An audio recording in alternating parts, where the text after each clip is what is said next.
Antes de mergulhar nesta história incrível, considere se inscrever no canal e ativar o sininho. Cada história aqui tem algo a dizer, e você não vai querer perder nenhuma. Ele foi chamado de louco por adotá-la, mas ela era um gênio escondido. Nas ruas elegantes, mas geladas de São Petersburgo, os postes de luz lançavam uma luz pálida sobre as fachadas barrocas, douradas pela geada matinal. O vento invernal deslizava entre as colunas de granito, assobiando pelas vielas desertas do bairro de Petrogradka como um lamento antigo. Através das janelas grossas de uma casa de automação residencial às margens do Neva, a inteligência artificial doméstica regulava a temperatura ambiente para exatos 22 graus. Aqui viveu Alexei Mikhailovich Voronin, um nome temido, respeitado e às vezes, até invejado nos mais altos escalões da indústria tecnológica russa. Aos 52 anos, ele construiu um império baseado na fusão de robótica de ponta e aprendizado profundo. Sua empresa, Sistemas Voronini, forneceu módulos de inteligência artificial para o exército, universidades, bancos e até hospitais na Sibéria. Mas por trás das inovações revolucionárias, conferências internacionais e elogios oficiais, Alexei não passava de uma fortaleza em ruínas, um homem sem luz. Desde a morte de sua esposa Helena e seu garotinho Misha, arrastado por uma avalanche enquanto se hospedava em um chalé em Sochi, algo dentro dele se rompeu. Ele havia sobrevivido. Não vivido de verdade. Sua casa, embora ultramoderna, ecoava com o silêncio assombroso da ausência. Cada cômodo lembrava da voz suave de Helena, das gargalhadas de Misha, de projetos inacabados. Ele havia desativado a função de voz em todos os seus assistentes digitais, não suportando mais o timbre artificial que imitava muito bem a voz humana. Ele só se aventurava no mundo exterior a negócios com frieza e distanciamento. Recusava todas as entrevistas, todos os convites sociais. Dizia-se que ele havia se tornado misantrópico, até mesmo paranoico. Na realidade, ele havia se tornado inerte, um autômato de carne e osso. Que porra é essa Irina Voronina, sua irmã mais nova, que insistiu para que ele saísse do isolamento? Psicóloga infantil em uma clínica em Leningrado, ela sabia que a cura não viria de algoritmos ou troféus. Ela o incentivou a ir com ela para o orfanato Nina Alexeyevna, um antigo edifício soviético convertido, perdido na periferia industrial da cidade. A instituição, dilapidada mas acolhedora, carecia de recursos. Dependia de doações para sobreviver. Faça isso por ele se você não consegue mais fazer isso por si mesmo, Alexei. Faça um gesto. Só um. Numa tarde crepuscular de 17 de novembro, ele atravessou os portões do orfanato, vestindo seu casaco preto de cachemir e sua expressão sempre fixa. Não esperava nada. Talvez mais um encontro com a pobreza. Talvez até se sentir ainda mais vazio. Mas o que ele viu estava acontecendo arrancar a visão de mundo de alguém. Em uma sala iluminada por uma luz amarela cansada, crianças brincavam, gritavam e discutiam.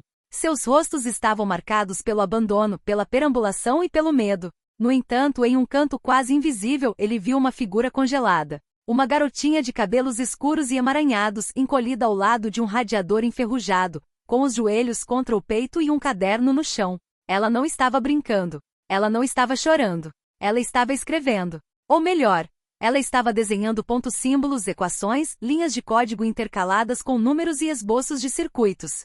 Zlata Dmitrievna Kozlova. 8 anos. Muda ao chegar. Encontrada em um prédio em ruínas em Vladikavkaz. Sem registros médicos. Sem pais declarados. A diretora sussurrou o nome dela no ouvido de Alexei, mas ele já estava ouvindo. Inclinou-se lentamente, fascinado pelo que os olhos dela decifravam. Uma compressão embrionária de informação quântica. Um campo que ele próprio havia passado 5 anos pesquisando sem resultados conclusivos. A criança claramente não tinha acesso a um computador. O que ela escreveu veio da sua própria mente. Uma intuição brutal, quase sobrenatural. Quando ele falou com ela, ela não respondeu. Nem sequer olhou para cima. Mesmo assim, ele sentiu uma vibração. Como se aquela criança fosse um espelho estranho de sua própria dor. Uma mente trancada atrás de muros que só a lógica ainda conseguia penetrar. A decisão foi imediata, visceral. Alexei iniciou o processo de adoção nos dias seguintes. Não consultou ninguém, nem mesmo Irina. Não tinha uma explicação clara para dar. Apenas uma intuição brutal. Essa garota tinha que fazer parte da vida dele. Não porque ela fosse um prodígio, mas porque ela era. Sozinho como ele. As reações foram imediatas e violentas.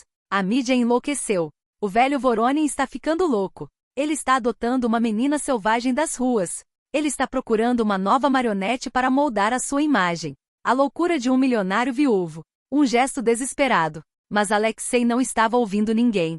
Ele tinha lido o que ninguém tinha visto. O que nem mesmo Zlata talvez soubesse. Uma inteligência bruta, intocada pela formatação, mas extremamente coerente. Ele ainda não sabia que tinha acabado de salvar não apenas uma criança, mas também seu próprio futuro. As primeiras semanas foram um deserto de gestos fúteis e silêncios tensos. Zlata mal falava. Evitava olhares como se evitam chamas. Cada tentativa de contato de Alexei era recebida com um muro de desconfiança, um medo antigo alojado profundamente em suas pupilas. Recusava carícias, tensionava-se ao menor som de passos, dormia encolhida sob os lençóis, com os olhos bem abertos até adormecer. Nas raras vezes em que adormecia profundamente, acordava sobressaltada, ofegante, como se a noite tivesse presas. Mas havia os números, e as máquinas, e os quebra-cabeças. Ela habitava aquele território sem medo. Ali seus dedos pararam de tremer. Ali, seus olhos recuperaram uma intensidade febril, quase incandescente. Alexei compreendeu rapidamente que se ela ainda não podia confiar nele, precisava, no entanto, de uma plataforma para se expressar. Então, ele fez o que fazia de melhor: construir. Em um antigo armazém nos fundos de sua propriedade, ele criou um laboratório sob medida para ela, um santuário silencioso onde nenhuma voz exigia, onde nenhuma mão batia. O laboratório de Zlata era um mundo à parte, um refúgio de ordem e complexidade. Lá, ela tinha acesso a softwares de inteligência artificial de ponta, módulos robóticos imprimíveis em 3D, componentes eletrônicos em massa e o mais importante, quilos de papel em branco, cadernos, rolos, folhas dobradas em sanfona. Ela rabiscava incansavelmente, preenchendo páginas inteiras com diagramas, matrizes e modelos estatísticos que criava sem orientação, sem um modelo. Pouco a pouco, ela floresce. Aos 10 anos, ela projetou uma linguagem de programação visual específica para crianças autistas, permitindo o ensino de lógica sem a necessidade de recorrer a palavras. Aos 12, foi convidada para um simpósio internacional sobre redes neurais bioinspiradas em Moscou, onde subiu ao palco, trêmula, mas com dignidade, para apresentar uma teoria revolucionária que ligava a plasticidade cerebral à aprendizagem não supervisionada. Os cientistas presentes ficaram impressionados com a clareza de seu raciocínio, mas também com a fragilidade de sua voz, como se cada palavra arrancada do silêncio pesasse uma tonelada. Aos 14 anos, ela participou de uma simulação estratégica militar entre diversas inteligências artificiais. A dela, que ela chamou de Nadia, antecipou os movimentos inimigos com uma precisão impressionante. Ela superou o programa do exército russo em menos de 72 horas. Os jornais que alguns anos antes a chamavam de selvagem de rua, mudaram de ideia. Ela passou a ser chamada de a criança prodígio da Rússia, a garota da máquina. O cérebro de São Petersburgo falava-se em dons, em pura genialidade, na reencarnação digital de um Turing ou de uma Ada Lovelace. Mas Zlata não queria nada disso. Quando um jornalista certa vez lhe perguntou o que ela queria se tornar, ela simplesmente respondeu: "Não quero ser um milagre. Quero ajudar aqueles que vivem no silêncio que eu conheci." Aos 16 anos, uma antiga dúvida ressurgiu, uma pergunta que ela não ousava fazer em voz alta. Por que ela conseguia visualizar algoritmos da mesma forma que outros ouvem uma melodia? Por que seus sonhos eram cheios de códigos, padrões e sequências lógicas infinitas? Não era uma obsessão. Era uma marca. Uma pulsação sob sua pele. Ela começou a procurar. Ela lançou um projeto de pesquisa genética, supostamente para uma iniciativa filantrópica sobre as origens da cognição. Na realidade, ela estava comparando suas próprias sequências com bancos de dados confidenciais. O que ela descobriu foi um terremoto. Seus pais biológicos, cujos rostos ela nunca vira, morreram em uma explosão suspeita em uma instalação de pesquisa abandonada nos arredores de Vladikavkaz. O relatório da investigação havia sido suprimido, mas ela o localizou. A instalação pertencera a uma empresa concorrente direta da Voronin Systems. Indústrias Neurotech. Um programa foi lançado lá no início dos anos 2000. Conhecimento no útero, um projeto proibido que visa estimular geneticamente o desenvolvimento neural de fetos por meio de alterações experimentais. Ela não era apenas um gênio. Foi projetado para ser. Desolada, ela confrontou Alexei em seu escritório. Ele a viu entrar, com os punhos cerrados e os olhos cheios de dor intensa. "Você sabia?" ela perguntou com a voz rouca. "Não, eu juro. Então eu sou um projeto, não uma pessoa?" Um silêncio pesado caiu entre eles. Alexei olhou para ela, perplexo. Ele havia construído tudo para ela, mas não esperava por isso. Não, Zlata. Você não é um projeto. Você é minha escolha. Você é minha filha porque eu a escolhi, não porque você foi programada. E pela primeira vez ela chorou. Não silenciosamente, não se escondendo. Ela chorou nos braços dele, como uma criança que finalmente encontrou um pai. Não um criador, um pai. Aos 18 anos, quando todos esperavam que ela assumisse o império da Voronin Systems, Zlata surpreendeu a todos mais uma vez.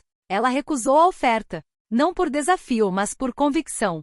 Não quero herdar o poder, disse ela. Quero redistribuí-lo. Ela recusou os conselhos de banqueiros, acionistas e políticos. Não via utilidade em assentos de couro ou arranha-céus com seu nome.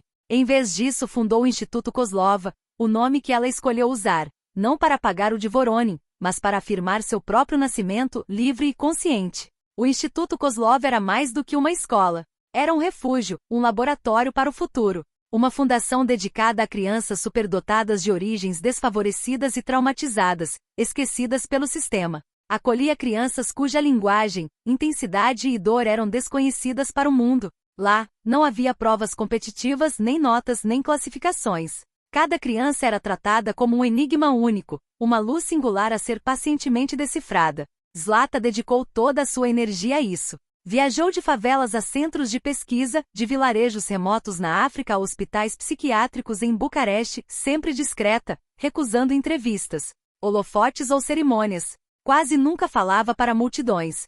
Mas quando fazia, seu silêncio anterior conferia a cada palavra uma força rara. Ela desenvolveu próteses neurais macias capazes de ampliar as conexões cognitivas em crianças autistas, permitindo-lhes interpretar melhor as emoções, os sons e as expressões do mundo. Ela projetou software de aprendizagem intuitivo, capaz de se adaptar ao ritmo emocional do aluno, utilizado hoje em mais de 30 países em desenvolvimento. Aos 21 anos, ela contribuiu para a criação de uma IA ética, não regido por protocolos rígidos, mas conectado a uma rede de consciências humanas voluntárias. Esta inteligência artificial, chamada Mnemosine, agiu apenas em consulta com uma pluralidade de mentes empáticas, rejeitando qualquer forma de decisão isolada. Foi uma revolução. Pela primeira vez, a máquina tornou-se um espelho da consciência coletiva, e não um instrumento de poder. Quanto a Alexei, ele envelhecia em silêncio.